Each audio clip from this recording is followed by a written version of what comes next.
you so much. So you've heard a little bit about who the unaccompanied kids are that are coming to the United States. So we're going to talk a little bit about best practices when working with a child client, and particularly an unaccompanied child.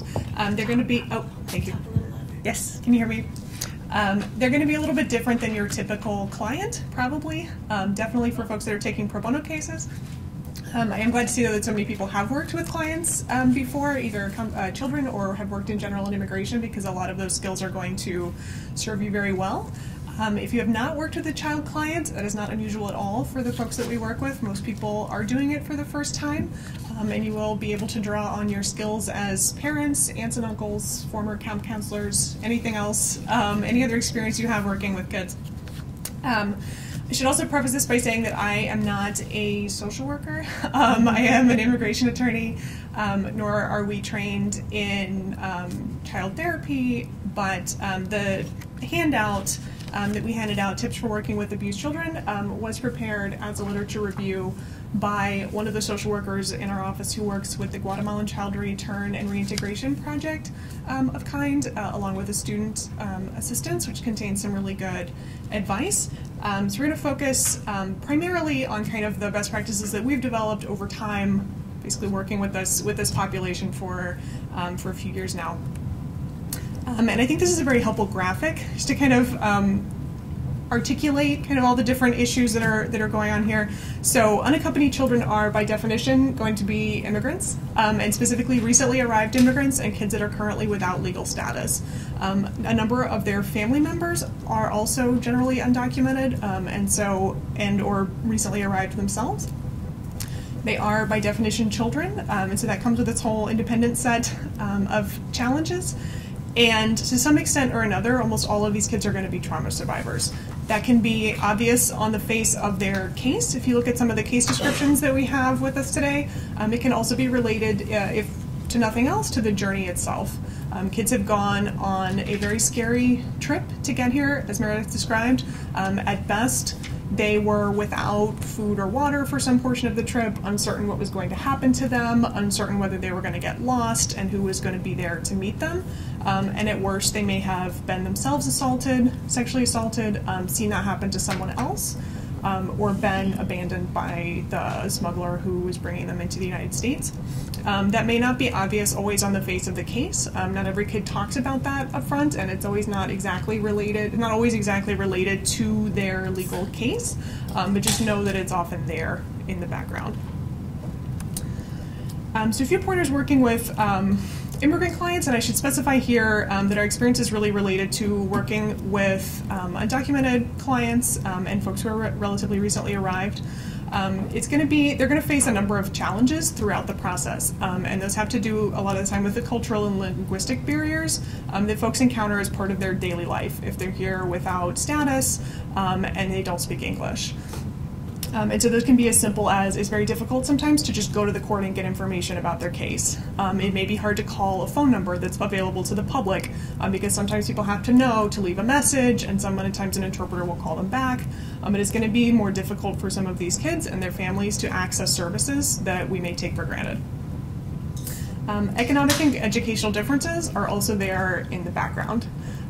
Especially if you're working on this case as a pro bono case, you're going to notice quickly that these folks have a different socioeconomic background than the clients that you probably work with most of the time. And so just keeping that in mind, that the level of legal education that you have, that the level of sophistication in legal matters or business matters of the clients that you may normally work with, a lot of those concepts may not be as familiar to immigrant clients. And a distrust, and I should maybe even rephrase that as a lack of familiarity, sometimes distrust with the legal system and or the relative authorities. This is a pretty complex system that folks are kind of thrown into, and so you have a lot of different federal agencies involved. You have probably two courts for one particular type of legal relief that we'll talk more about involved, and families may be very unclear about who you are, what your role is in this whole system, where you get your information from, what you're going to do with their information. So we want to be very clear throughout the process to explain what is the role of an attorney, and that we'll talk a little bit more about later, but that involves who you are and who you're not. So we're very clear when we say we are not the government. We are not part of the government. We don't work for the courts. We don't work for the police or Border Patrol. We're an independent organization, and you want to reemphasize that throughout the process. And folks are very concerned, we've noticed, with what's going to happen with their information, particularly as it relates to family members. So children who are apprehended generally understand that their information is in the system somehow, but they may feel reluctant, and families may also feel reluctant to disclose information about other people who may be undocumented. And so emphasizing confidentiality, emphasizing what it means to have attorney-client privilege, that you're not going to disclose information to the courts or to the immigration authorities without the family's permission, is going to be really important to establish your credibility and their trust in you. And then that related to a larger kind of fear of deportation. So that weighs very heavily on the children that we work with a lot of the time. So they know that there's this process out there.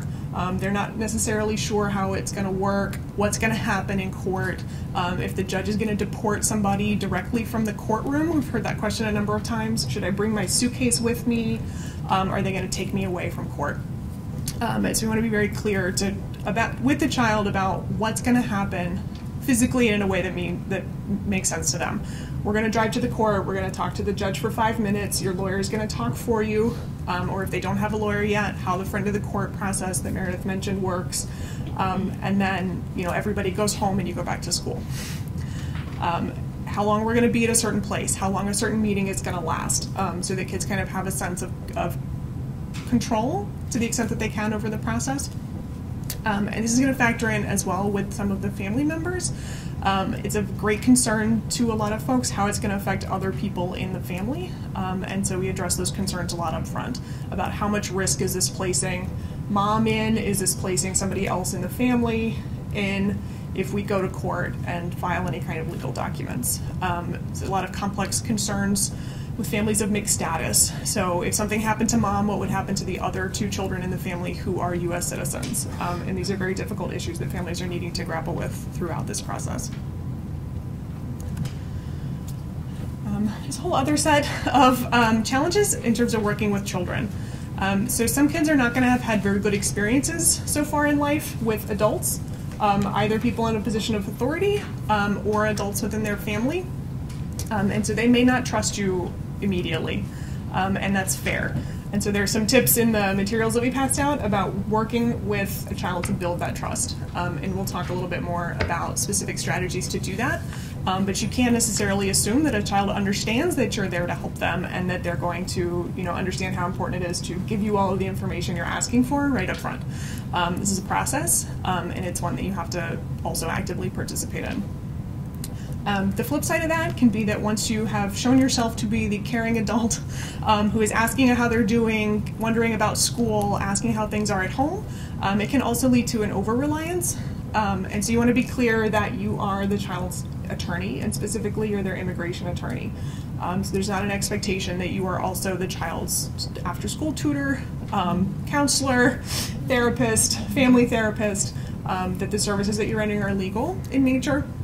And that we also, as I mentioned, are not therapists or social workers, but can assist you to put you in touch and put the family in touch with resources that exist if you do start seeing that the family needs other services. Kids are also going to have a limited vocabulary, so working with children in the simplest terms possible is going to be really important. So you don't want to go to court using complex legal vocabulary that makes perfect sense to you, and the child may not understand what that is. That is easier for those of us that speak Spanish as a second language and are kind of also speaking in probably simpler terms than we would in our native language. But even if you are a native speaker or you're working with a competent interpreter, you want to simplify your language as much as possible. So we're going to go to the judge, we're going to ask the judge to do this for us. We're going to file some paperwork with him and ask him to sign some things that are going to let us do something else instead of talking in more legalese.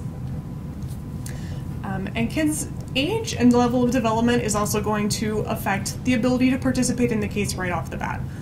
So for younger kids, it's going to be harder to recall information with specificity. And even for older kids, we'll talk a little bit more about how trauma can affect memory, but kids may have a difficult time recounting the type of information that you need from them, and especially recounting it on a very tight timeline. And so we like to do an exercise with our interns and say quickly, what were you doing 3 years ago on your birthday? Who were you with? What were you doing? And so to the extent that you have had any success with that exercise at all, you likely had to start with, how old am I now? How old was I then? Where was I working? Was I still in school? Had I graduated? You know, if I was working in this place, what was I probably doing? Who was I probably with? What relationship was I in? And these are not the kind of life markers that every child has available to them. So A, it is a process, and B, just keep in mind that it can be more difficult for folks who come from other cultures or who have had a different upbringing, who may not have the same type of graduation years, and, you know, your LinkedIn profile tells you where you worked. You know, if you need to go back and check that for your bar applications or whatever, you know, you have this information available to you, your former addresses. Stuff like that is a lot harder sometimes for kids to recall, and for their family members as well. Susceptibility to suggestion is going to come in a couple of ways.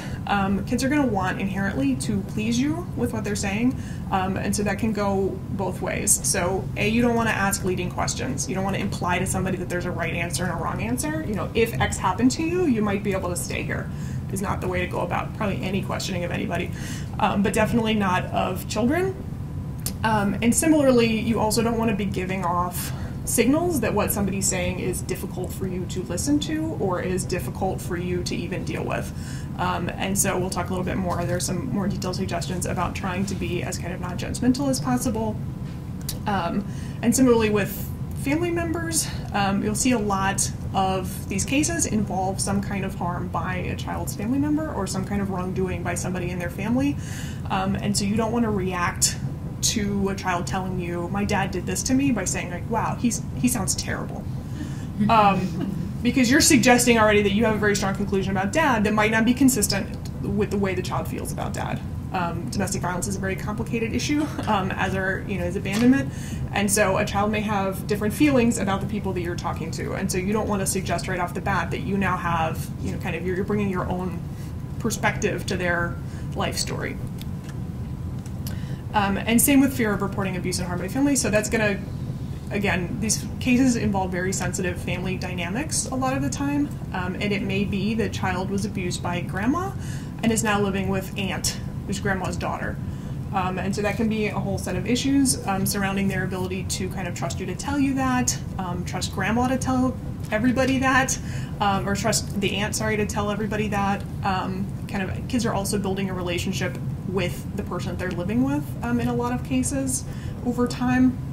And so these things can develop slowly over time, both because a child is gaining kind of the ability to speak about what happened to them, and also specifically trusting you more and more. And so for our cases, we have often done an intake screening that's based usually on top of the referral that we've received from organizations like ProBar, as Meredith mentioned. And so the attorney working on one of our cases has already, a summary of the facts of the case. And we just always like to emphasize this up front, that if the story changes over time, this is not necessarily an indication that the child is changing their story or they're adding something or somebody told them to, say something else. It can also be an indication that you are doing everything right. You are doing a good job establishing a relationship with that child, and they are now trusting you with information that they hadn't previously told anybody else as that relationship develops. Oh, sorry. So working with trauma survivors, there are a number of physical symptoms of trauma that are listed here. So difficulty with memory, difficulty with concentration, hypervigilance, particularly for children. You might see kids that are hyperactive, that react to anxiety about a situation very physically, and become very, what looks like hyperactive. Impulsive, kind of shouting out answers very quickly. Those can be signs of trauma. Can also be developmental, depending on a child's age.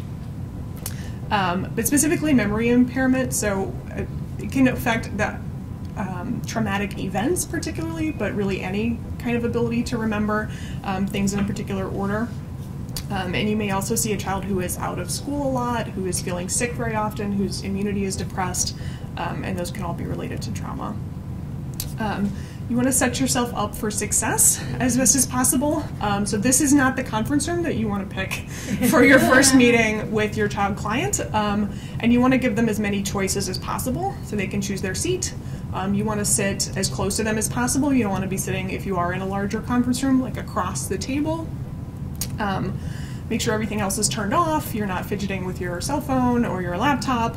And give them the option to do something with their hands, play with a toy, draw, doodle.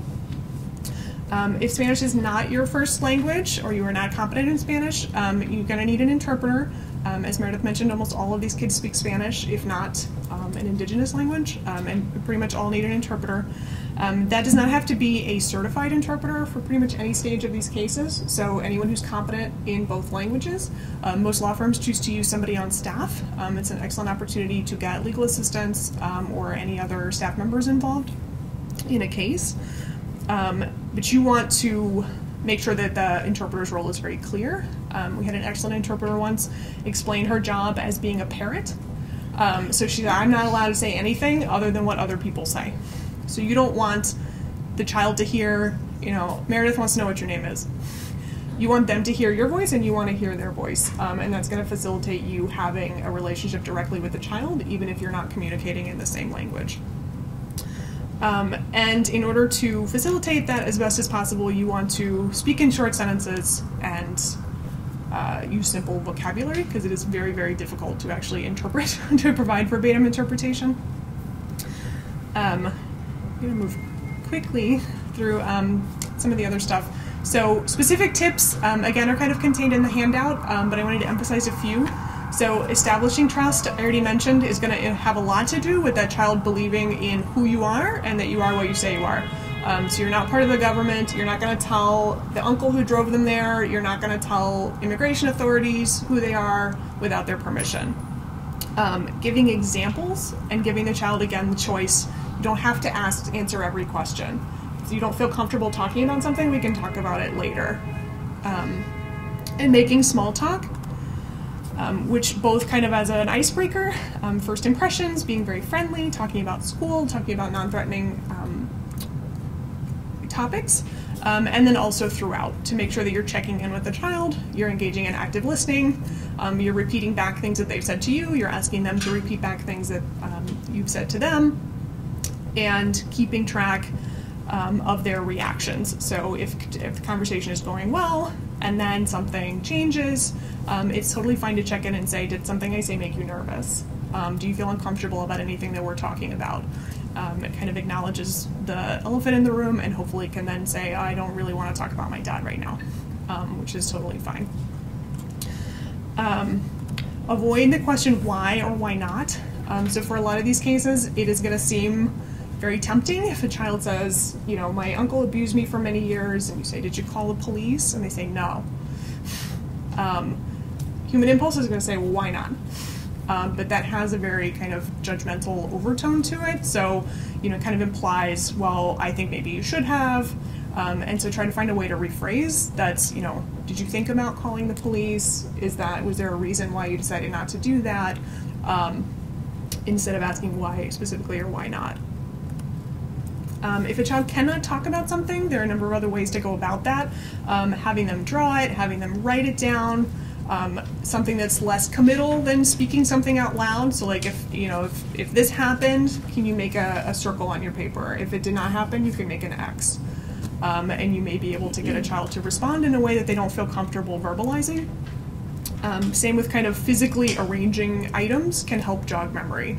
So instead of having to keep track mentally of like which happened first and which year and who was that with, you can kind of physically arrange the events. And you want to end on a positive note.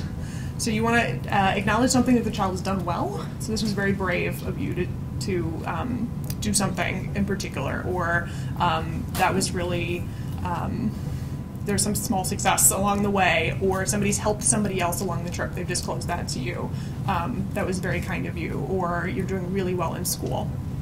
Ask if they have any questions for you.